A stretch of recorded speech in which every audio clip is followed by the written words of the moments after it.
Screen Fiend fans, the movie review, well, not movie review, but the series finale for season 1 of Obi-Wan.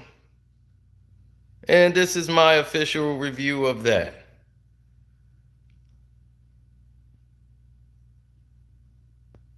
Now, we did episode 5. A lot of people didn't get that notification. I'm sorry about that. It wasn't a live stream when we did it. And I thought it was rather interesting that we used a bunch of gifts to make episode 5 when we did the review. Now, this episode was very different. This was the most nostalgic episode I've ever seen. Very interesting in contrast. And this episode should have been titled Shut Up. And why it should have been titled Shut Up is because people needed to shut up making decisions about the series before it even started. Now, when it first kicks off, you see it's a nostalgic look back to the first opening scenes of A New Hope. Look just like A New Hope, right? So the opening scene of them firing up on the ship, when they're firing up on Obi-Wan's ship, it had the same scene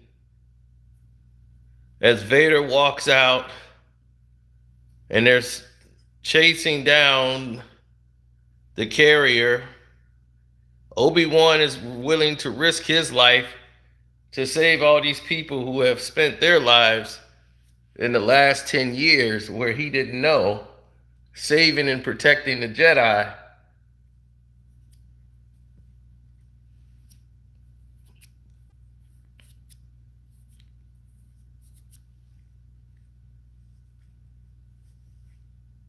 He's now willing to save and rescue them. He gets on a shuttle, goes to a abandoned planet, and waits for Vader. That's his plan. As they go into hyperspace. And that little boy is Curran. If you know the story of Corran, then you would understand his role. Hal Thorne was mentioned also. So you'll understand these little Easter eggs that they put in there, as you might see a younger Jedi series. Just like they introduced Yoda's lightsaber into Baby Yoda and brought Luke in with the Mandalorian. Luke Skywalker is introduced, and they used a broken speeder right there that you've seen. All these little Easter eggs.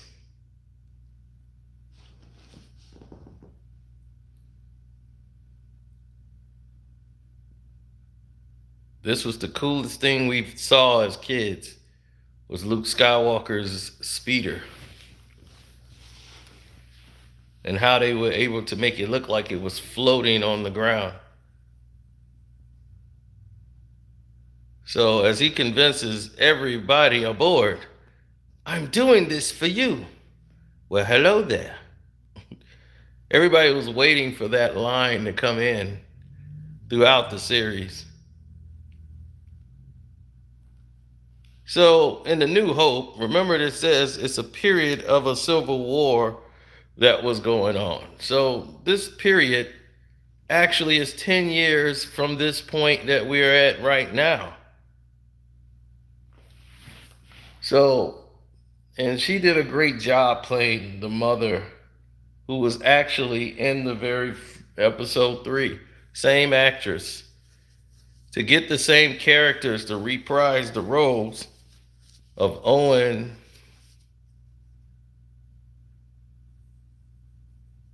and his wife as he gives up the child to raise.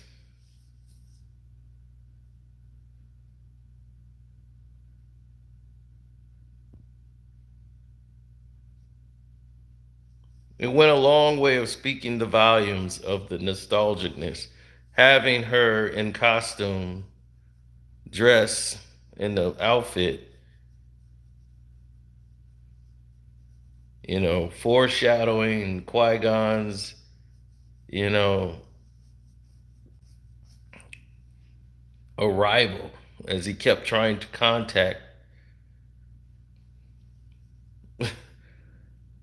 Yeah, so all this was about really was facing off with Vader one more time. So the Qui-Gon scenario that was in here, it was more fandom than anything, but it opened the door to a new chapter if they continue to go down, as now he can see Qui-Gon.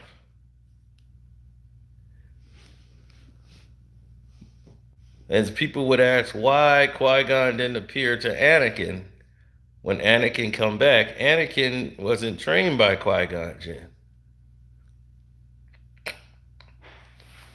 He met Qui-Gon Jinn, and he only knew Qui-Gon for about a day or two. Then Qui-Gon was gone. Obi-Wan is the one that trained him.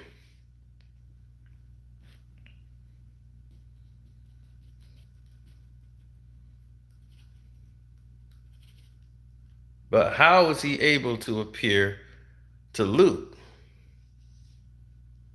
That's going to need to be explained probably later on, and they'll have time to do that, because in this film, we find out that Obi-Wan, he was like, I was here the whole time, but you weren't ready to see me. You weren't prepared to see me. So that's why you couldn't. But at the end, you see that he was. He had reached that point. So this whole thing was about Vader's revenge. Vader had a choice.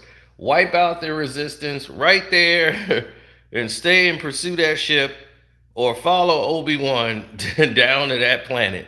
And he wanted Obi-Wan Kenobi. He did not want anything else. They were insignificant to Vader. Nothing mattered but Obi-Wan Kenobi. That was it. What's up, Sincerely?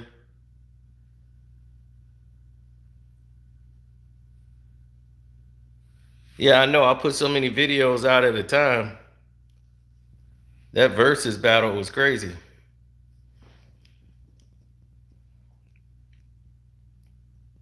Yeah, so the whole narrative's changed. Because if you look at the rebellion and everything that happened during the rebellion and during those times when they was doing the fight and with Radis and all those guys in Rogue One, which is a lot of people's favorite Star Wars movie of all time.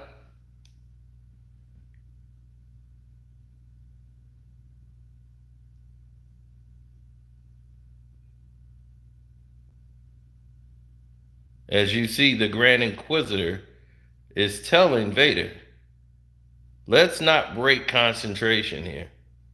And remember how Obi-Wan, when he was faced off with Anakin, who was the best of all the Jedis, he was the strongest, he was the wittiest, like the most athletic, all gifted, but his impatience always led to his demise or his failure.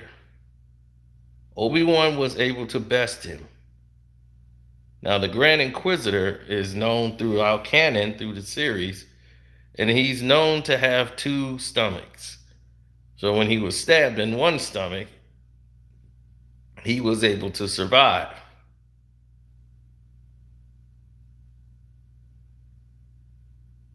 Now, as they veer their course to chase down the Obi-Wan small ship, this is about a nostalgic run where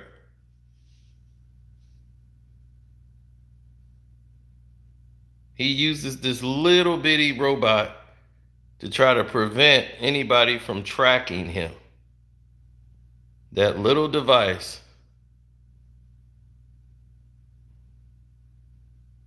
the same one they was using to track him, now it was used to be a way that they can't track him. So now, in case you wonder why they didn't track him after he left the planet, because a lot of people's like, why they didn't just track him and like when soon as he left. So they have an epic battle, and of course, this was one of the most gripping scenes out of the entire battle, as people thought, the first time that they fought, it was a little like, ugh. It looked sloppy, and Vader was just too powerful for Obi-Wan, and it was just brutal. But the second time around, Obi-Wan had regained his faith. And once he's regained his faith, he's now more powerful because he's more connected to the Force. Before, he had shut himself down from the Force. He hadn't used the Force in a millennial, a decade, 10 years shut off. So now it's like riding a bike. It's all coming back to him in his survival instincts. So as he gets more deeper into this rescue and he's starting to see the people fighting in the hope, he thought the fight was over and we lost. It's over. It's done. And it's going to be Luke is going to spark the revolution, and he's going to be the one to put an end to this Darth Vader and this rule of the Emperor. He's the one that's going to rise up. This was the plan. So there would be a threat to him. Now,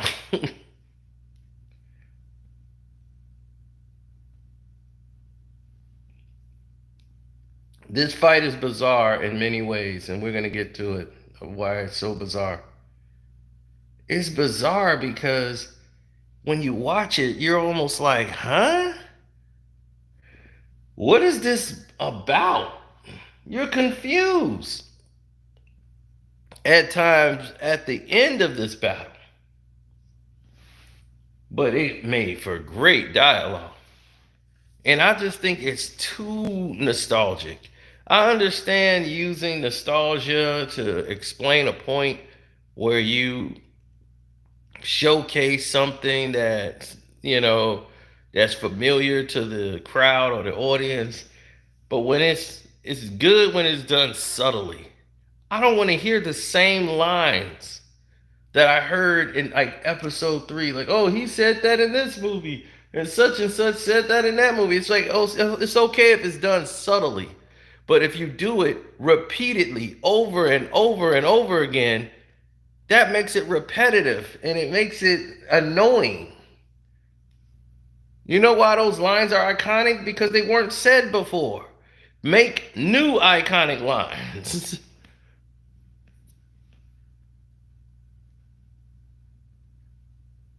If that makes any sense to anybody out there.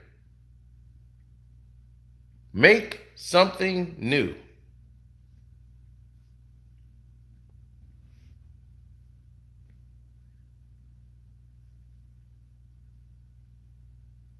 Now, I love the fact that the connection to the Force was so strong with Obi-Wan that he was able to become better or stronger than what he appeared. Because we all saw him as a weaker Jedi when he fought against Vader the last time. He was older, but he also, even in his weakened state, had a connection with the Force that even if struck down, he would join the Force, which he chose and elected to do. Could he have probably beaten Vader? Maybe. But the fight wasn't his, it was his son.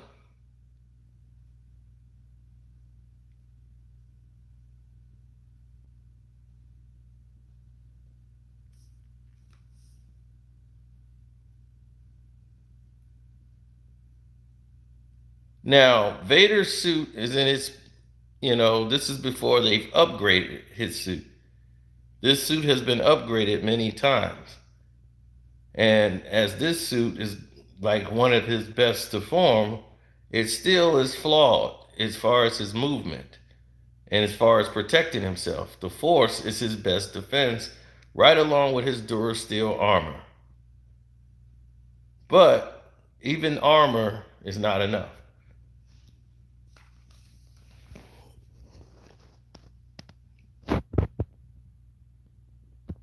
Glad that you made the live. I don't know why well, I do know why. It's Lucas Arts.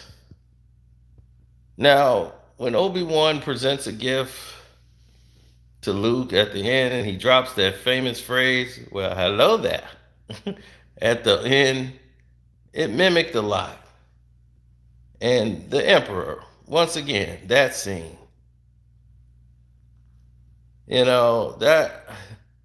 That said a lot. The Emperor scene said a lot because once again, instead of creating a new line and saying new things, we're saying things that we've heard in episode 6. Yes, it's a throwback to episode 6. We understand it when we hear it. We're Star Wars fans. But saying new lines, new things, that's what we need to do. The nostalgia, yes, it's great that we have the nostalgia, but we definitely need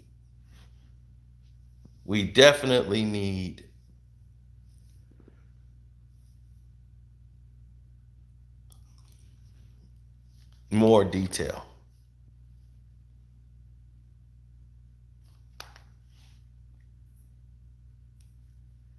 Now, they never claimed how many times Vader and Obi-Wan has fought each other or faced off with one another. You know,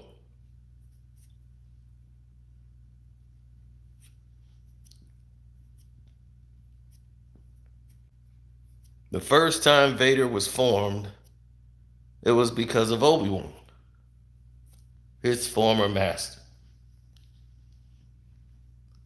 So to hold that grudge, Darth Vader knows to be complete, he has to eliminate Obi-Wan Kenobi so he could fully be who he wants to be.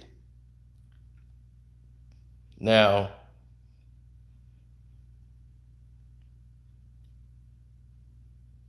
it's in this scene that we get clarity as to why all this time he was feeling so guilty about it. And then Darth Vader's like, you didn't kill Anakin. I did. He's now Darth Vader. So it explains more and gives more contrast to what happens with Luke when they have that conversation later on. When he's like, well, your father, when he became Darth Vader, the man that you've known. So that's why he says, goodbye, Darth. As to why he didn't just kill Vader when he had the opportunity to, that is the dumbest thing in the world. He should have killed him right there. Darth Vader should have been eliminated right there. That head should have been flown off.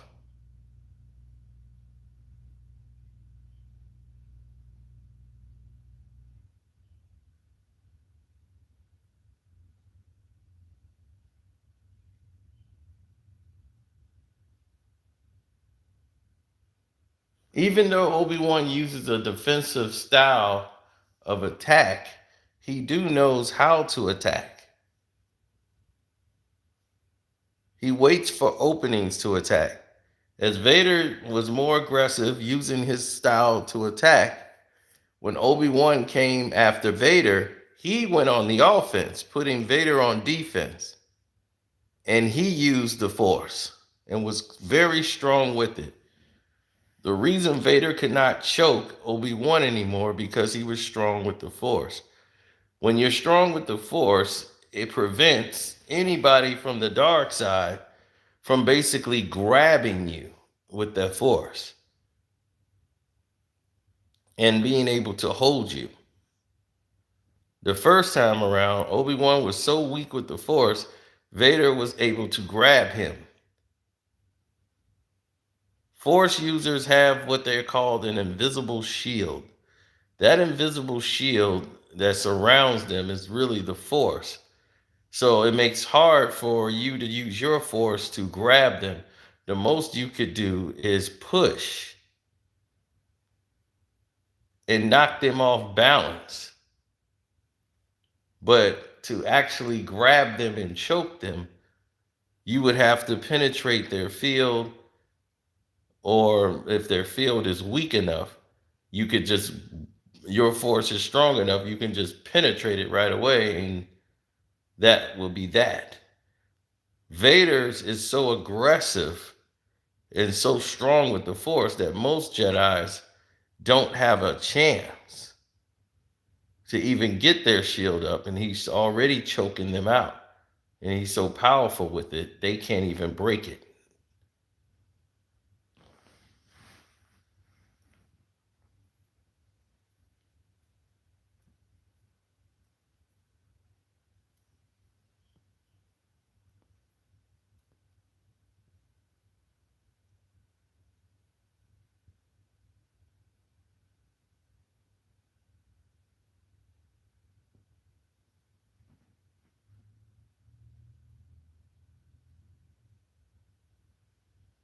Yep.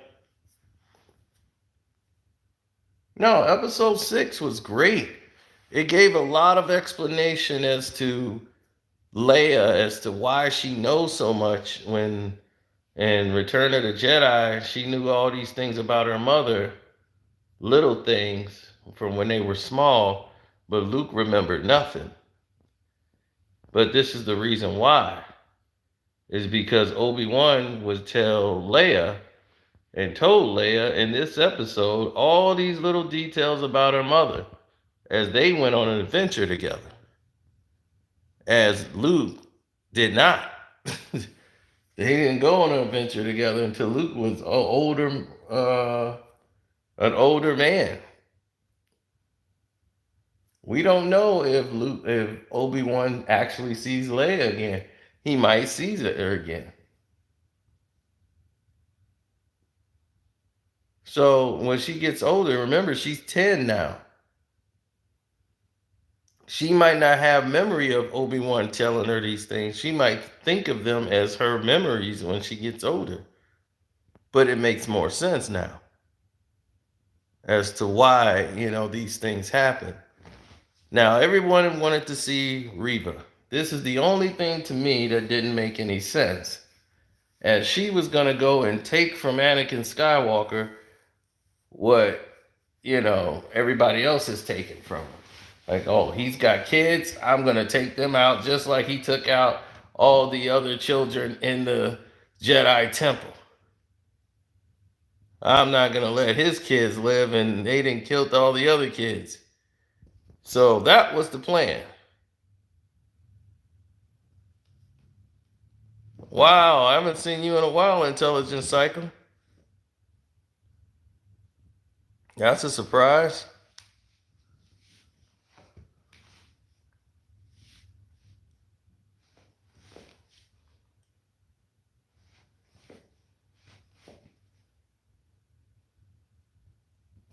So if you guys remember Jenny's channel, you guys can go over there and send her a condolences for her grandmother. She was 103, almost made it to 104. She passed away. They had her funeral today. So y'all can send y'all condolences over there to her on her page. She would appreciate it.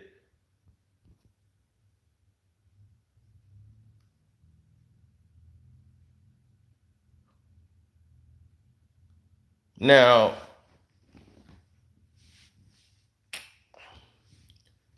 Back to this.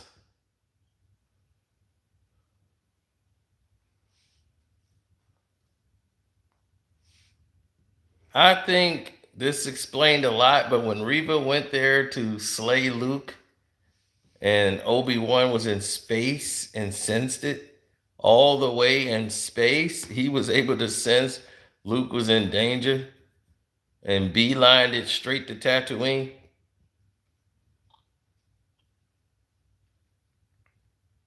Now,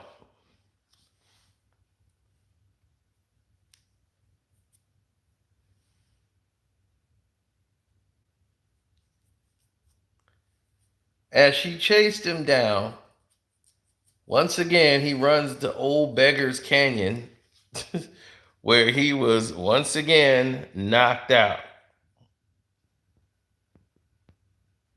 I mean, that's the thing about him. Being knocked out. Oh, yeah. Remember the nostalgia when Vader turned around and Rebels? Anakin! And they used basically the same dialogue. Then you will die.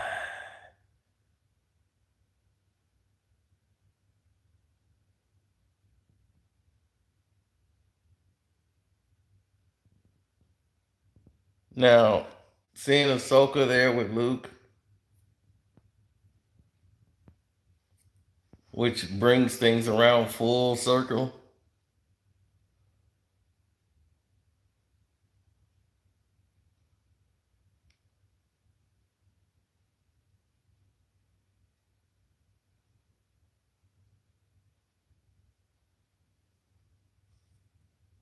Now, this scene was repeated a lot, and you saw Vader's power fleeting as the strength of Obi-Wan was growing throughout this battle, as he was switching hands with the swords and coming at him just like they were when they were training.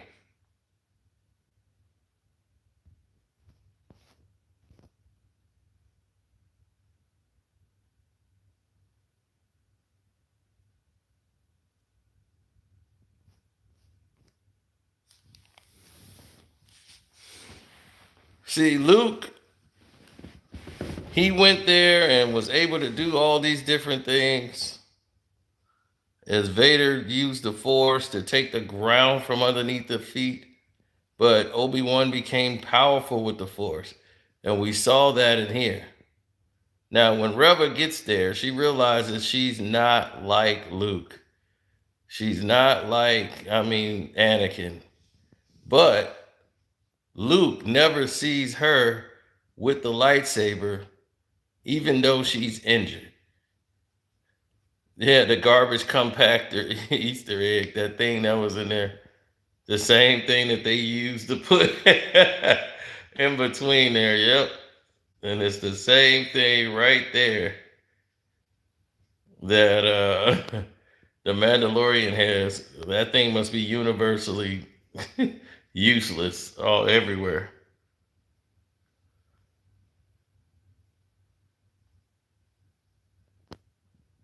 Yeah, Owen was always like a dick to Luke in the original Star Wars.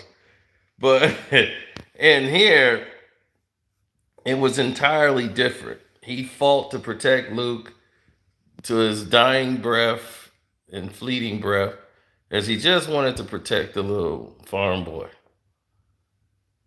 who just wanted to fly planes and do all this stuff. But, he was knocked out as usual.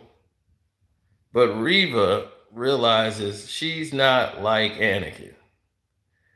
And she wanted to get justice for all of the Order 66 children. But she see Luke's passed out, and she thinks of herself when she was passed out. And those two were never the same again. As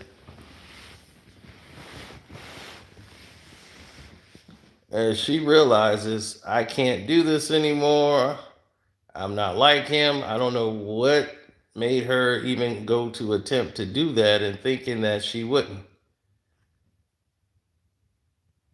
Now, what was even more nostalgic that I don't feel that they needed, I didn't feel that they needed to show Anakin Skywalker doing the things. I mean,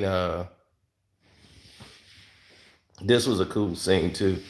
Having all those stones hit Vader and him damaging the life support system on Vader's chest, which was key. But it also shows Vader is flawed. All those heavy breathing sounds that he makes was the same sounds you heard from episode 6 when his life support system was dying and fleeting him.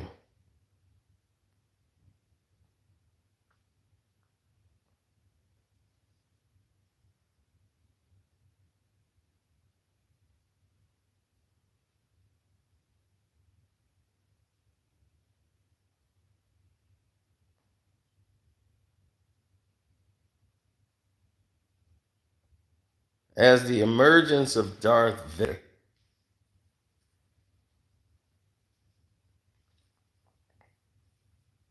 Anakin beat Darth Vader once he threw the Emperor over the top.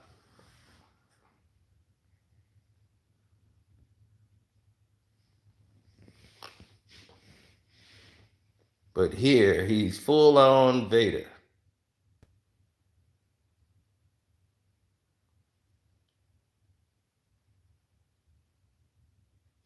Twisted.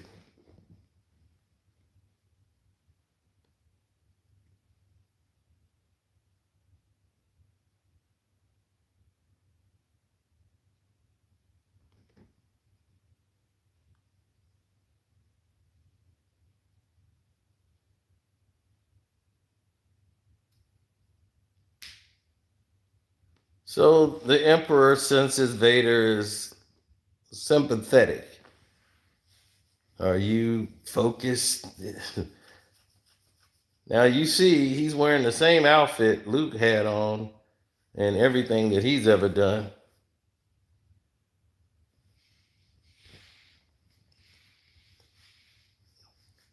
And then you see Leia almost wearing the same outfit she's wearing in A New Hope.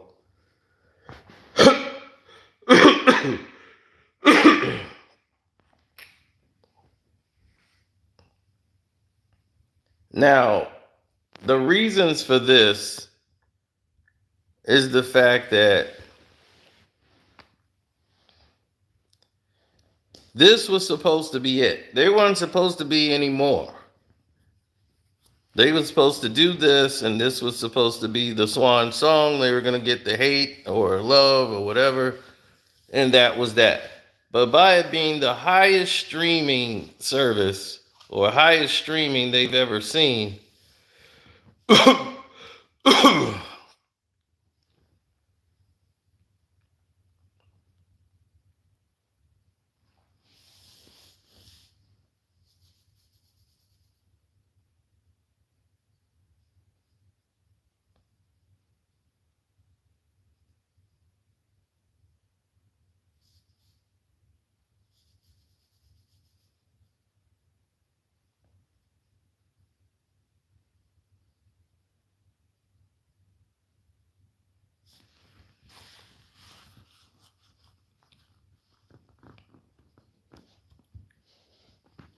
so if they do episode 2, Palpatine might be featured a lot if they do a season 2. Where Palpatine doesn't seem concerned with Obi-Wan Kenobi. He thinks this is a side distraction for Vader. And this is a problematic piece for him, as his desire to want to confront Obi-Wan Kenobi, his past. The Emperor has always thought politically and about ruling the universe. Obi-Wan Kenobi is not his concern when it comes to that because he's no threat to it. So the Emperor only sees the threat. He doesn't see the problem or the issue. So for him, this is meaningless what Vader's doing, chasing down Obi-Wan Kenobi.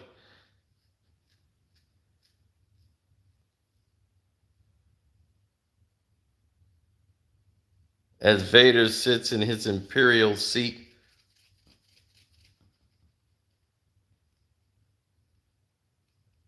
and then you see the outfit as she has her little gun holstered belt, which I knew when he turned it down saying he didn't need it the first time. They got her with her little hostess belt like Leia did in that comic that came out in like 2019, looking exactly, and I mean exactly like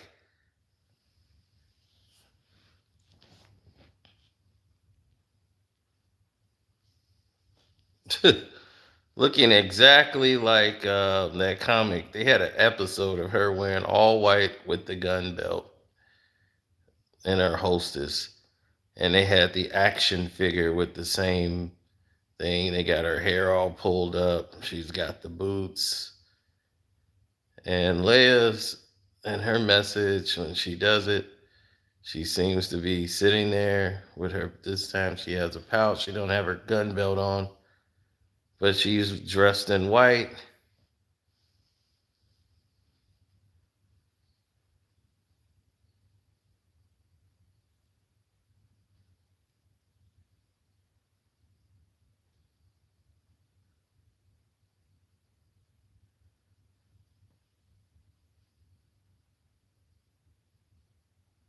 Well, that's the plane, of course, Luke plays with, and he finally gives the gift to Luke. He allows him to give him a gift and meet him.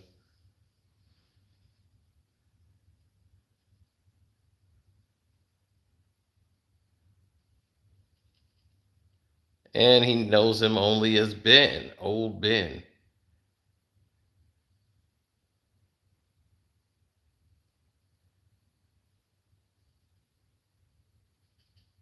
Now, here's my thing. If they know she was able to track Obi-Wan Kenobi by bringing the girl and kidnapping the senator's daughter, and he appeared,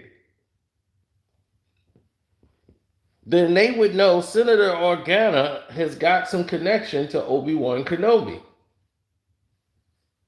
And they should be pressing him. But they don't care. Vader would. Vader would have came down there and really start choking people out.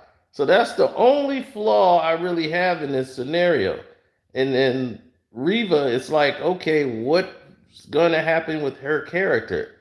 Her character should have at least died because there's no connection with her in the future, but we sit and wait. It might be some things that happen. As Qui-Gon Jinn appears to Obi-Wan now before Yoda, because Yoda is alive, people. Master Yoda is alive. Remember, he's in the Dagobah system. So Obi-Wan might visit him in season 2 into the Dagobah system. We just have to find out. Now that he's in exile. So anyway, that's my thoughts on this series. Hopefully you guys subscribed and saw all 6 episodes. I did 6 reviews. We'll chat later. I'm out.